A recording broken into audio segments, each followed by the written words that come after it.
Imagine for a second a really booming community organization. I mean, the seats are totally full, the events are packed, and the funding is just pouring in. Yeah, the dream scenario for anyone starting out. Exactly. Every single week, there is a new program, a new initiative. By every modern metric we use to measure growth, it is a massive, undeniable success. But according to the materials we are diving into today, that exact organization might be an absolute illusion. Right. It might be entirely fake. Which is such a wild claim. Fake. How can a packed room be fake?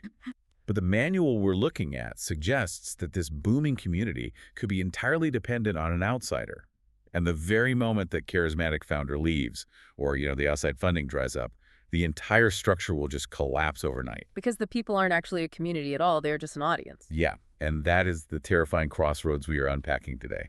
So welcome to today's deep dive. Our source material is this incredibly comprehensive manual titled 009 Indigenous Leadership Development.pdf. It's a dense read, but so crucial. It really is. And the mission for you listening today is to explore the absolute necessity and the incredible, often painful difficulty of building sustainable communities by passing the torch to local leaders. We're looking at why outside leadership, no matter how gifted, is fundamentally fragile. And how a community can truly learn to, stand on its own 2 feet. The manual refers to this specific crossroads as the fragile moment in any new church or ministry. Which I think we usually misunderstand. We tend to think of the fragile moment as the very beginning, right? Exactly. We think it's the first gathering or the initial launch when you're scrambling for resources. But the text argues the real fragile moment comes much later, often when things look the absolute most secure. Like when the budget is finally in the green. Yeah, when everyone is clapping, it is that quiet, kind of creeping question that rises in the background when the imported model starts to feel really heavy. The question is, who will carry this forward now? And how an organization answers that specific question determines everything. It determines whether it becomes a living, breathing entity in its own community, or if it just remains a perpetual dependent on outside life support. Right.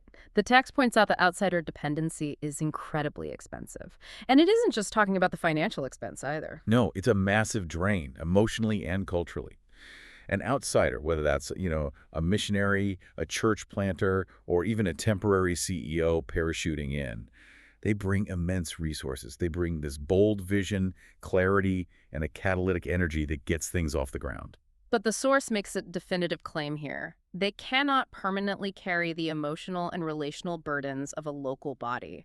They are essentially a borrowed structure. And borrowed structures always reach an expiration point. Always. I mean, an outsider may be brilliantly gifted. They might cast a vision that motivates hundreds of people. But they often operate completely blind to the subtext of the community. Oh, absolutely. They don't intrinsically understand the historical wounds or the unspoken power dynamics. Right, the complex family structures, the hidden fears that govern daily life in that specific geography.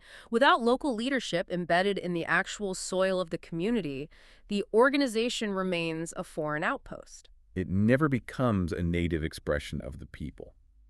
And if that leadership is never transferred, the entire ministry remains vulnerable to collapse the exact moment the outsider leaves, burns out, or simply ages out. Yeah, it's a ticking clock. But I hear the manual making that claim, and I just want to play devil's advocate for a second.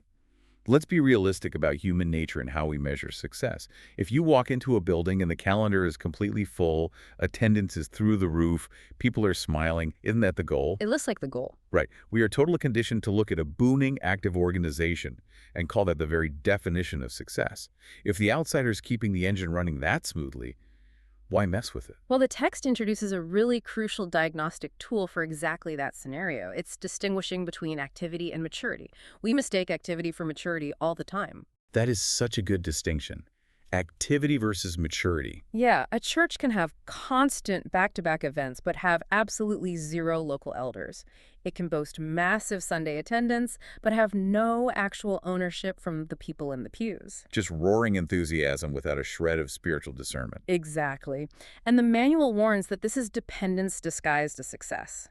The local believers in that booming church aren't actually carrying the burden of ministry. They remain observers. They're just consumers of a religious product being manufactured by an outsider, rather than stewards of their own spiritual mission. which is a huge problem for long-term survival. It really explains so much. I've seen organizations where the calendar is packed, but if you look closely, it's literally just the founder running on a treadmill, sweating to keep everyone entertained. The locals are just an audience. Waiting for the next show. Yeah. It makes me think of an analogy. When you plant a new sapling in your yard, you usually tie it to a thick wooden stake so it grows straight. And for a while, that plant looks incredibly tall and strong.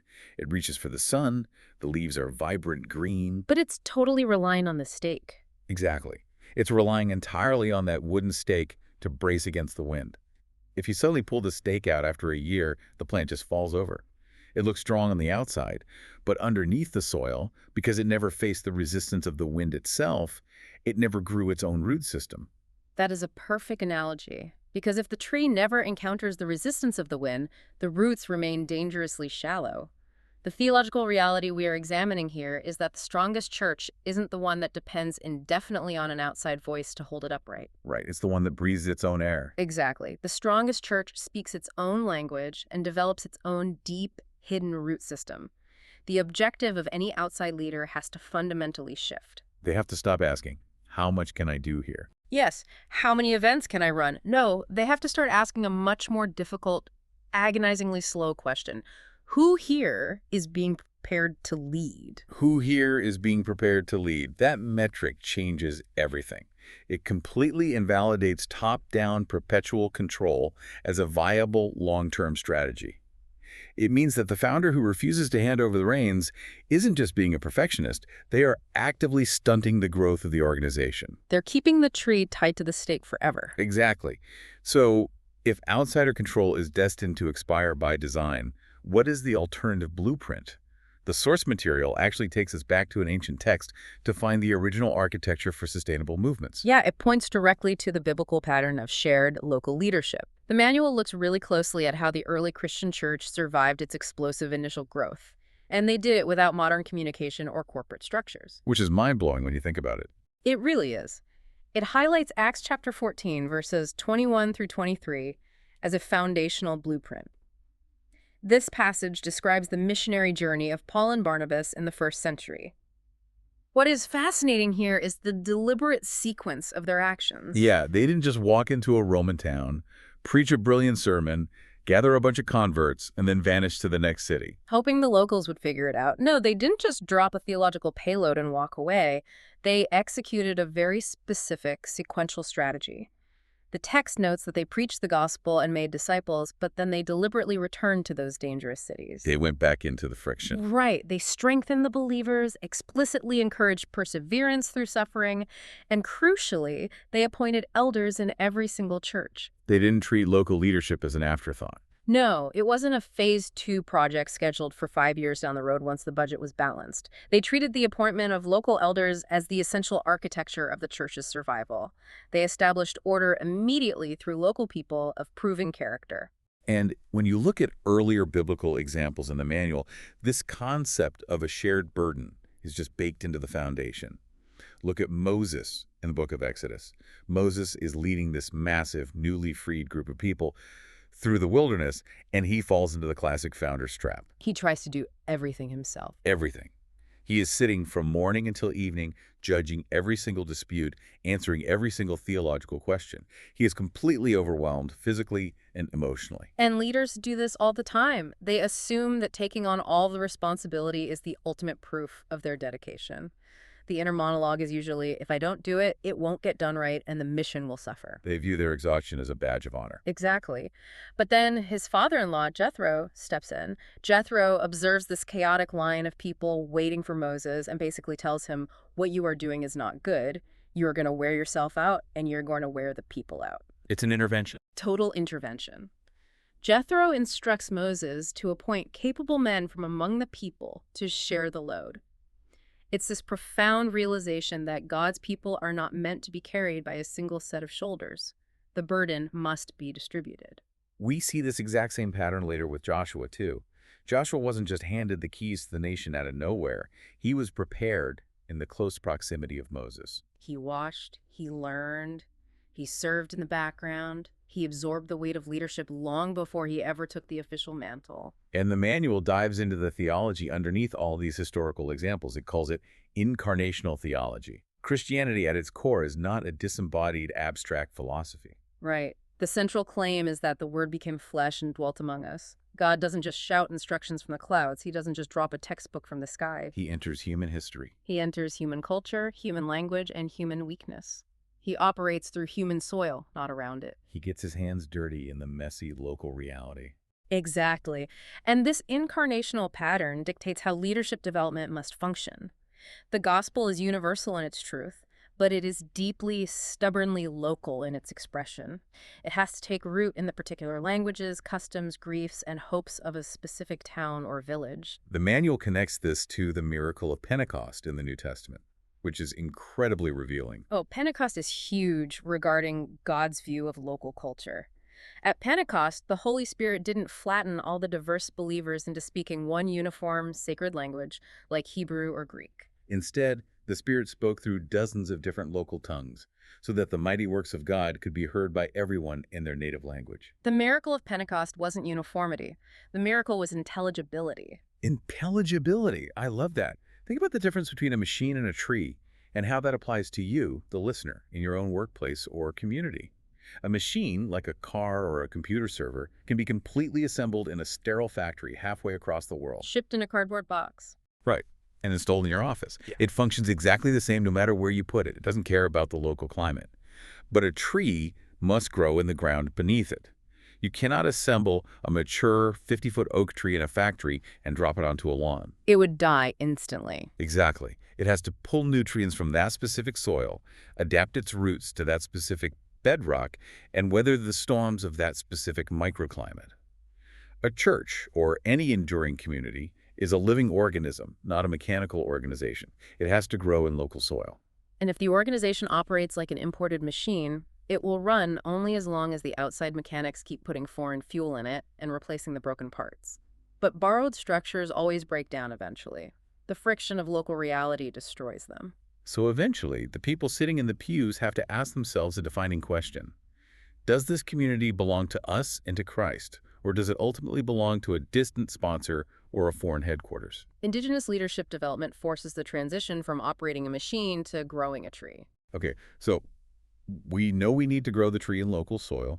We know we need local leaders to share the massive burden so the founder doesn't burn out. But the real friction point is identification. How do we actually identify the right seeds to plant? Who are these local leaders? That is the million-dollar question. I'll be honest, our natural, immediate instinct is to look for the most charismatic, well-spoken person in the room. We want the person who naturally commands attention. And our instincts are completely misaligned with the manual's instructions. There is a radical, almost uncomfortable difference between how the world chooses leaders and how the church is instructed to identify them. The corporate world looks for visibility, polish, eloquence, and just unshakable self-confidence. The world asks, who can command the room? Who looks good on a stage?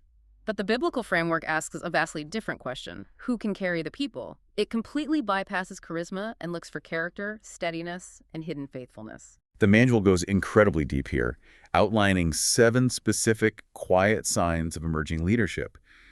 And these aren't the flashy traits you'd put on a LinkedIn profile. They are really subtle. Let's walk through the mechanics of each one. The first sign the manual lists is faithfulness. Right.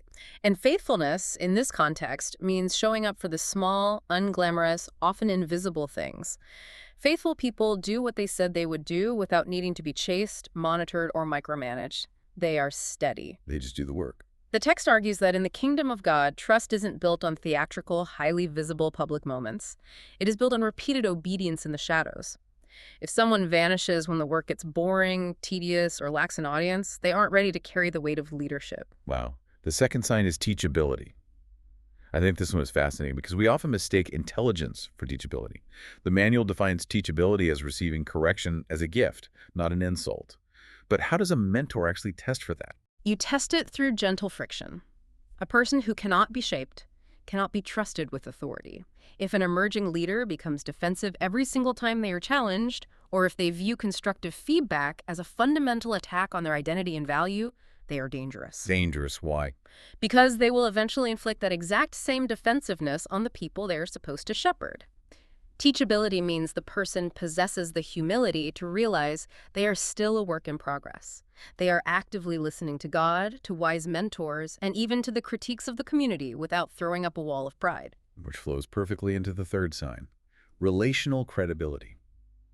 This means being known and trusted locally. Now, what if an incredibly gifted person moves into town and wants to lead immediately?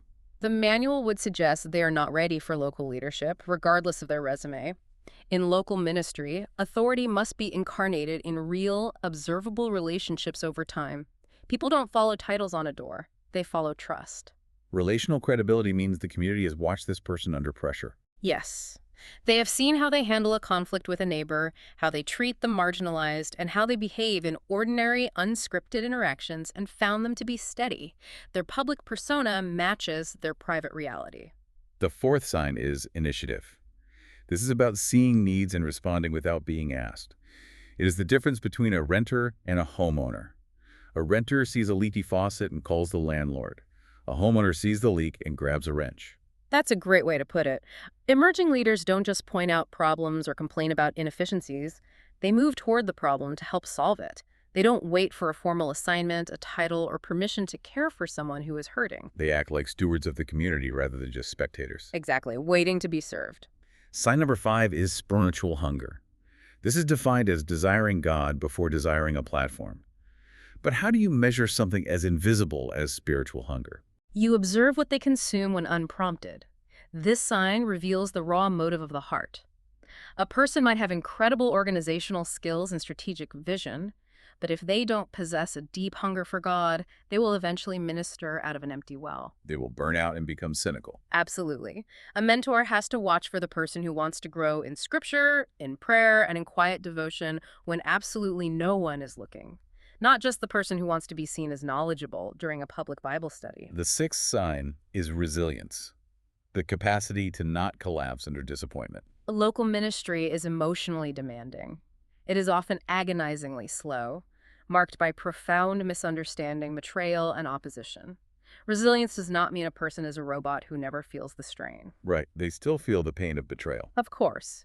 But it means they don't become permanently bitter or cynical. They process the pain without quitting. They don't abandon the mission just because their efforts aren't immediately appreciated or successful. They possess the emotional and spiritual endurance to remain steady in hard places. And finally, the seventh sign, capacity for influence. This is when people naturally gravitate toward them for counsel. Even without any formal title or designated authority, some disciples naturally gather the attention and trust of others. Their lives carry what the text beautifully calls spiritual gravity. Gravity pulls things toward itself simply by its mass. Exactly, without needing to announce its presence or shout for attention. In the same way, others naturally seek out these individuals when they need help, when they need wisdom for a difficult decision, or when they need to settle a dispute. They are already leading informally. The formal appointment simply recognizes what the community already knows. Right? The manual shares an incredible story that perfectly illustrates this dynamic. It describes a church plant where the outside missionary was doing all the heavy lifting, running himself ragged. But there was this quiet young man in the congregation. He wasn't the most energetic, he rarely spoke up in public meetings, and he definitely wasn't trying to draw attention to his own ideas. He wasn't commanding the room. No, not at all. But he was always there. He set up chairs an hour before anyone arrived. He quietly visited the sick church members without telling the missionary or seeking credit. When there was a heated conflict between two families, he listened carefully to both sides and brought calm without taking sides. He never once announced his calling to leadership. Never.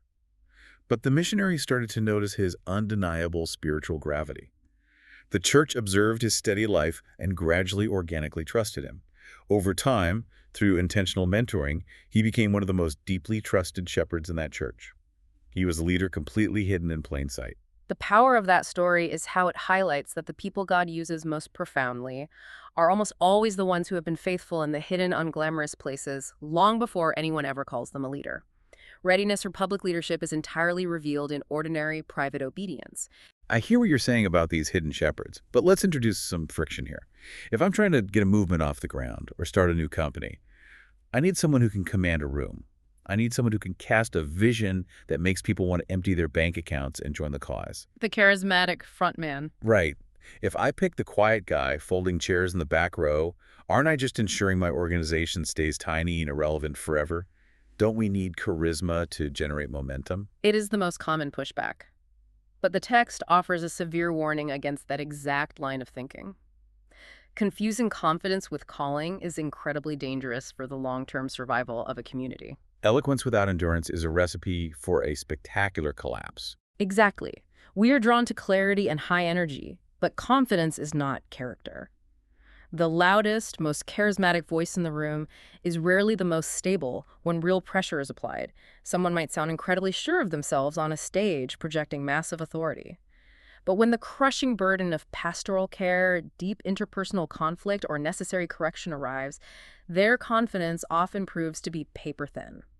They want the stage, but they don't want the scars. That's exactly it.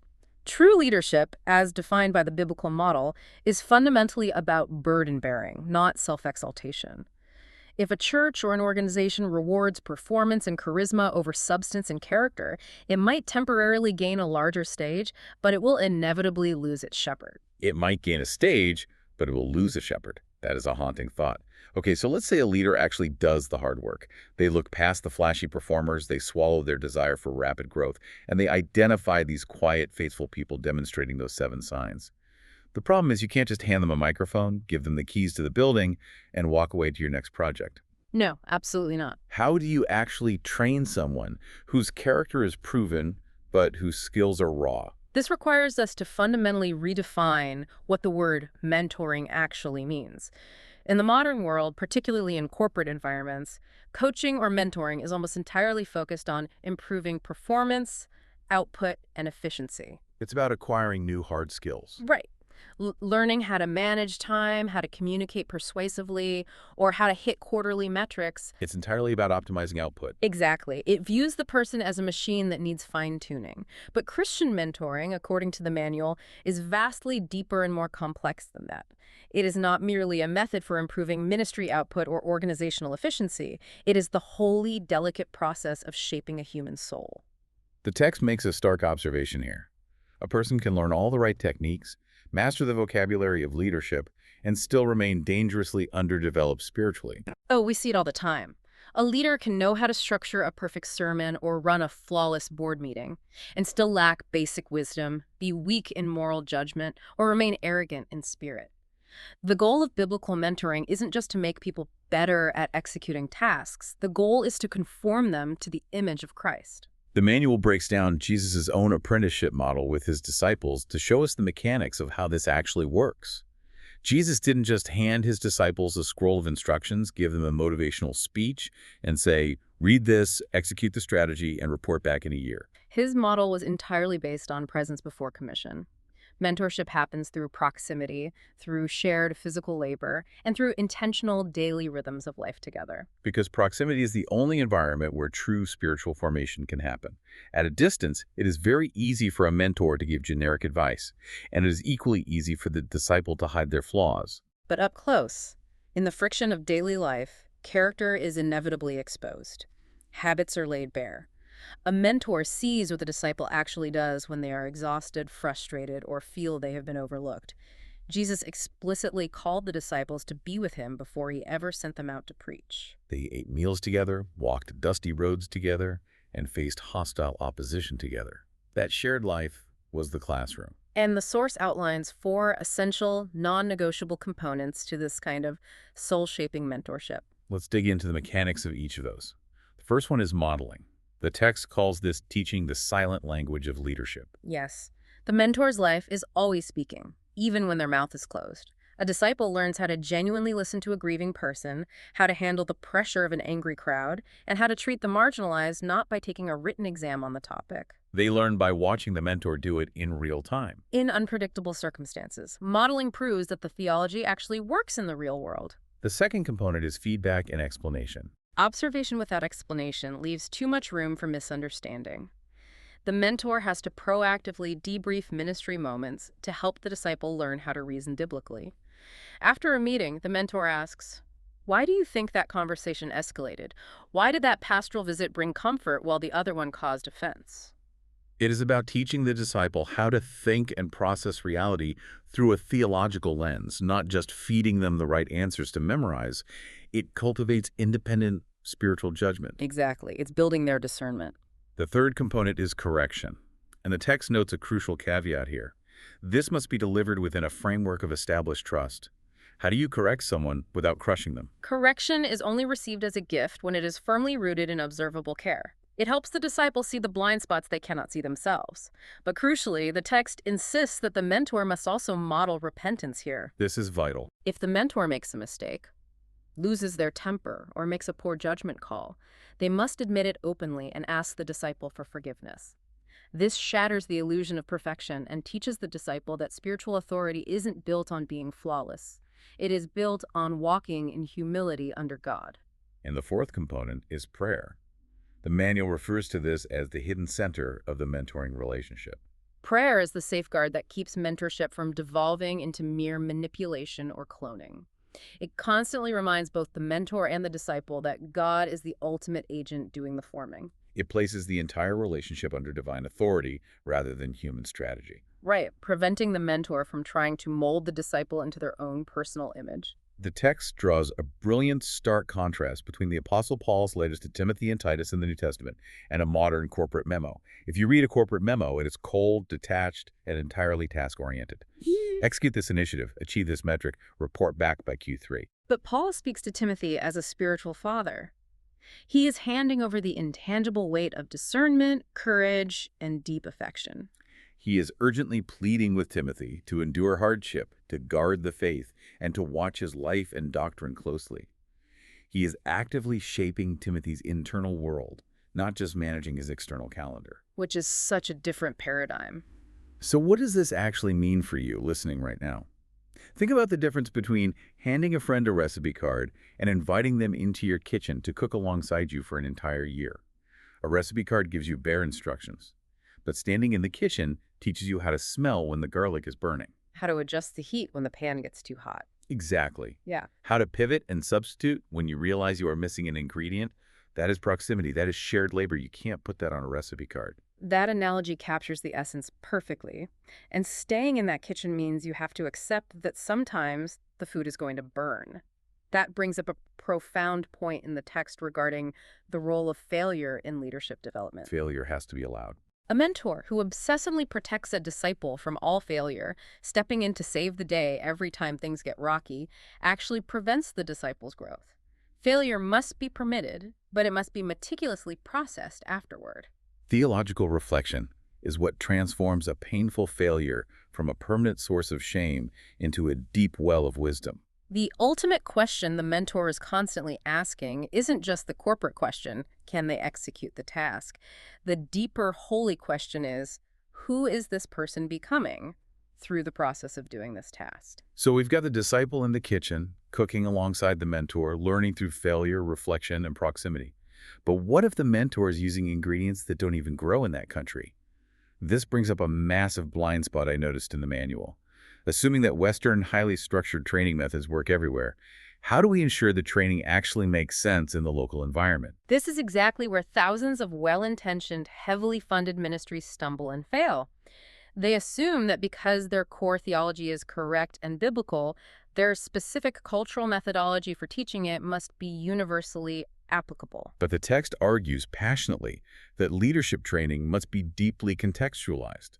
A mentor who does not deeply understand the local culture will inevitably train the wrong priorities, leaving the emerging leader equipped for a world that doesn't exist in their community. Let's unpack the mechanics of that. What does it actually look like to train the wrong priorities? Imagine a highly educated mentor from a corporate Western background arriving in a traditional, relationally driven agrarian community. The mentor might spend all their energy teaching these emerging local leaders how to build complex administrative flowcharts. Or how to run highly efficient parliamentary board meetings. Right, or how to implement 5-year strategic growth plans. But meanwhile, underneath the polite surface, that local community might be tearing itself apart with multi-generational family feuds and deep-seated tribal resentments. What those leaders desperately need is training in biblical conflict resolution, deep pastoral care, and peacemaking. Exactly. If the mentor doesn't intimately know the context, they are teaching administration when the people are bleeding and need reconciliation. That makes the process so much harder because it means the very first step of coaching isn't talking or lecturing, it's listening. Precisely. The mentor has to lay down their preconceived curriculum and ask the deep, investigative questions. What are the real daily pressures here? How does this specific culture handle the concepts of honor and shame? What are the unwritten, invisible rules about age hierarchies and showing respect? Training has to act as a translation. The gospel itself remains completely unchanging. The core truths of Christ, grace, sin, and redemption do not shift based on geography, but the delivery system for those truths must be completely intelligible to the people receiving them. The source shares an incredible real-world story about this exact tension. There was an outside worker who was trying to teach leadership principles using these highly structured, abstract formal lessons. He had bullet points, whiteboards, and complex diagrams. Very Western. Very. And the material was technically and theologically sound, but it just fell completely flat. The local believers were polite, they sat and listened, but they weren't internalizing any of it. It wasn't changing how they lived. It wasn't translating. Eventually, the worker realized his methods were failing, so he stopped talking and started observing. He realized that this specific community made all of their important decisions via extended, informal family conversations around meals, not in boardrooms. Furthermore, they had a very strict, culturally ingrained respect for age hierarchy, which meant young leaders were absolutely terrified to speak up or disagree in formal classroom settings. So he had to completely dismantle his entire approach. Exactly. He threw out the formal lectures and the whiteboards. Instead, he started using conversational case studies. He created hypothetical scenarios using examples from everyday village life, agriculture, and extended family dynamics. He brought the lofty theology down into the dirt and soil of their daily existence. And the text makes a critical observation here. The theology didn't weaken or dilute when he did this. It actually grew much stronger and more robust because it finally fit the local rhythms. It made sense to them on a visceral level. That is the absolute essence of contextualized training. But we have to address a very common and very serious concern that arises whenever we talk about adapting to culture. I know exactly where you're going with this. I mean, if I am reading this manual, my immediate fear is the danger of watering down the truth. If we are constantly adapting, constantly trying to make the message fit the local customs, aren't we just compromising the gospel to make it palatable? We don't want to just tell people what they want to hear and excuse their cultural sins. It is a vital pushback. But the source text is incredibly clear on drawing the boundary line here. Contextualization is not relativism. It is not moral compromise. It is translation. The goal is never to erase the hard, offensive edges of biblical truth. Exactly. Or to excuse local sin by waving it away as just our culture. The goal is to make the truth what the manual calls habitable. When a mentor uses local metaphors, participatory learning, and culturally relevant case studies, what the text calls moral rehearsals, they are not changing the commands of Christ. They are helping the disciple understand how to actually obey those unchanging commands within the complex matrix of their specific world. If we look at the incarnation again, Jesus constantly used parables about farming, fishing, lost sheep, and vineyards. Why? Because that was the immediate recognizable world of his listeners in first century Judea. He didn't dilute the truth of the kingdom. He anchored it in their reality. Right. The goal of the mentor isn't to create a cultural clone of the Western outsider. The goal is to cultivate a local, indigenous leader who possesses the ability to think biblically within their own cultural context. They need to know how to confront sin, absolutely, but they need to know how to do it in a way that their specific community understands as loving, pastoral correction, rather than just an insulting, unforgivable breach of cultural honor. Making truth habitable. That is a beautiful, profound phrase. Okay, let's track the massive journey we have taken so far. We recognize the illusion of the fragile moment. The local leader has been identified based on proven character, not just a flashy personality.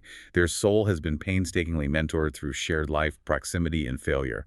Their training has been deeply contextualized, so the truth is actually habitable in their culture. And now we arrive at what the manual suggests is the most emotionally agonizing step for any founder or outsider. Transferring authority and letting go. This is where the theory is violently tested by reality.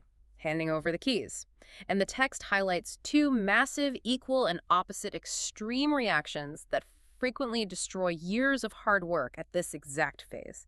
The first extreme is holding on too tight. The founder is terrified of mistakes. Or perhaps, if they are honest with themselves, they secretly enjoy feeling indispensable to the community. So they keep their hands on all the real decision-making power. They give the local leaders titles, but no actual authority. This creates perpetual, paralyzing dependence. The local leaders never actually learn to lead. They just learn to execute the founder's orders. And the second extreme reaction.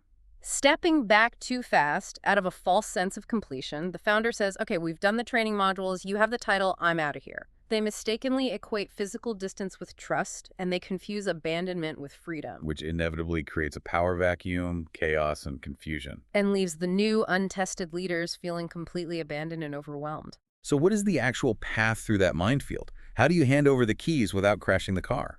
The biblical path outlined in the text is summarized as empowerment without abdication. It relies heavily on the concept of managed risk.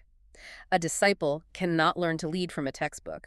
They must learn through facing real consequences. But the mentor must create a safe environment where a failure won't irrevocably destroy the entire community or crush the disciple's soul. The manual outlines a very deliberate, gradual staging of this authority transfer. Let's break down the mechanics of those stages. It starts with observation. The mentor just watches how the disciple handles ordinary low-stakes situations. Then it moves to delegated tasks, giving them specific, limited responsibilities with clear boundaries. Right. Then comes supervised responsibility. This is where the tension ramps up. The disciple starts making real, impactful decisions, but the mentor is right there in the room, reviewing, observing, and debriefing afterward. And finally, trusted authority. The disciple is truly leading the initiative, though still operating within a broader framework of relational accountability. There is a narrative in the text that captures the emotional weight of this perfectly. Ah, the Bible study story. Yeah. It describes a mentor who entrusted a young man with leading a community Bible study. At first, the young man was so terrified of saying the wrong thing that he constantly looked over at his mentor, sitting in the circle, silently begging for a nod of approval or for the mentor to take over. But the mentor refused to take the bait. He didn't interrupt, and he didn't save him from the awkward silences. He just let the young man feel the weight of leading, and then they talked it through extensively afterward. Later, when a real crisis hit, a family in the church needed a very difficult, tense pastoral visit, the mentor went with him, but forced the young man to do the talking. The mentor was just there to supervise and provide a safety net. And eventually, after processing enough of those visits, the mentor let him go alone. It makes me think of the universal experience of teaching a kid to ride a bike. If you are a parent, you know the exact anxiety of this process. You know you can't hold the back of the seat forever. Because if you do, the child never learns to find their own center of gravity. They just rely on your arm strength. But you also don't just push them down a steep, rocky hill on day one, yell, "Good luck," and walk away to get a coffee. You run alongside them, out of breath. You let them feel the terrifying wobble of the handlebars. And your hands are hovering just an inch away, ready to catch them if they tip too far. And you keep running alongside them, letting them feel the balance, until suddenly you realize they're pedaling faster than you can run, and they're pulling away from you on their own. You have to let them feel the wobble. If you don't let them feel the wobble, they aren't actually riding the bike. And what this requires from the mentor, above all else, is profound, ego-crushing humility. The mentor has to accept that once the new leader is pedaling on their own, they might choose a different path. They might make decisions differently than the mentor would have made them. They might preach differently, organize differently, and cast a different vision. Handing over authority is not a loss of power for the mentor. It is the visible, beautiful, intended fruit of a successful ministry. To empower without abdicating means the mentor remains available for late-night phone calls, for counsel, for prayer, for encouragement, without remaining structurally indispensable. They shift their identity from being the engine that drives the car to being the guardrail that keeps it on the road. This has been an absolutely massive paradigm-shifting journey.